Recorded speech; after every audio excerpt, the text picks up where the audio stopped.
So, good afternoon everyone. I'm going to present to you the research about the effects of different forms of nitrogen fertilizer on growth and yield of 4 tropical pasture grasses.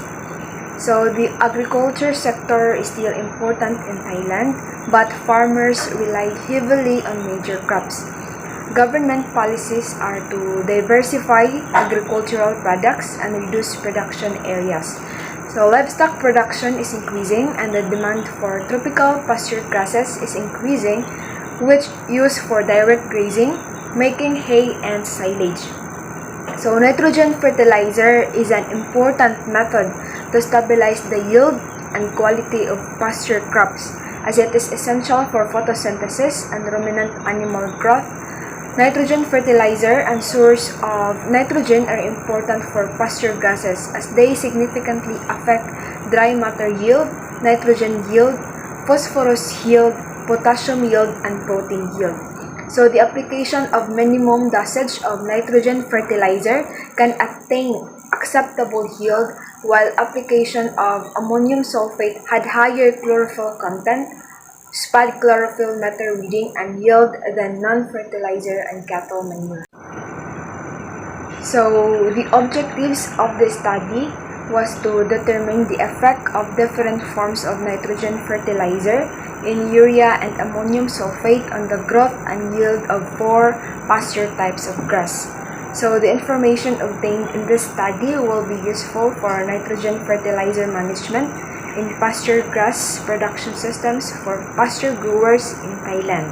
So the materials and methods is first the location and experimental design was conducted in a 43 factorial design with 4 pasture types of grass as factor A and 3 nitrogen forms as factor B. So next is the land preparation and planting. So the soil was obtained from Chachoengsao province, dried, crushed, loaded into cement containers, and sampled for physical and chemical properties. So seedlings were transplanted at a rate of 8 plants per container. So fertilizer was applied at 40-day intervals. Manual weed control was carried out and irrigation was applied twice a day.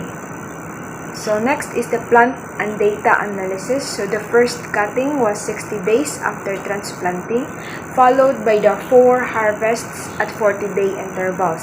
So data was recorded for tiller numbers, SCMR, and fresh yield, and the plants were chopped and oven dried for 48 hours to determine the dry weight yield.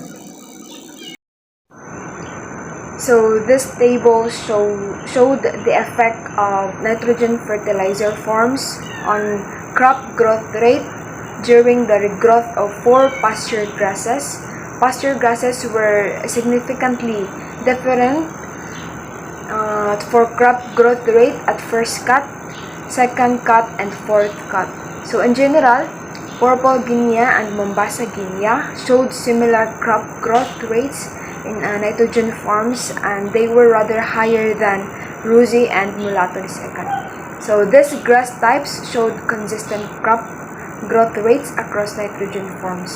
So on the interactions between grass type and nitrogen form were not significant for all cutting lines. So this study found that application of nitrogen fertilizer in different forms resulted in differences in growth and yield of tropical pasture grasses. So SCMR was used to identify nitrogen deficiency, but it was not good enough to identify the differences among pasture grasses. So SCMR is still useful in identifying nitrogen deficiency in pasture grasses.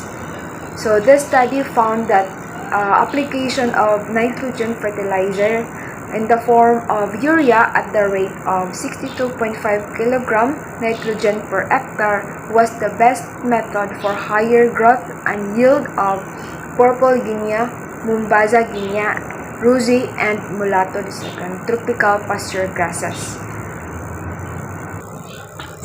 So, however, the application of ammonium sulfate based on soil test kit analysis tended to have a higher tiller number, and higher yield of Mombasa Guinea grass. So chlorophyll content was significantly correlated with fresh yield and dry matter yield of Mombasa Guinea grass. So, the application of nitrogen in urea promoted growth and yield of 4 pasture grasses better than ammonium sulfate due to better control of environmental factors. So, nitrogen fertilizer should be applied in the rainy season with sufficient rainfall to maximize efficiency. Application of urea at the rate of 62.5 kg nitrogen per hectare is recommended for growing Purple Guinea, Mombasa Guinea, Luzi, and Mulatto grasses due to its potential to cause soil acidification. So, it is concluded that the effects of nitrogen fertilizer in the forms of urea and ammonium sulfate on the growth and yield of 4 pasture grasses were noted. So, application of urea was better than of ammonium sulfate for tiller number, SEMR, crop growth rate during regrowth, fresh yield, and dry matter yields of 4 pasture grasses. So, unfertilized control was lowest for these characters. Using urea fertilizer at rate of 62.5 kg nitrogen per hectare is recommended for growing pasture grasses in Thailand.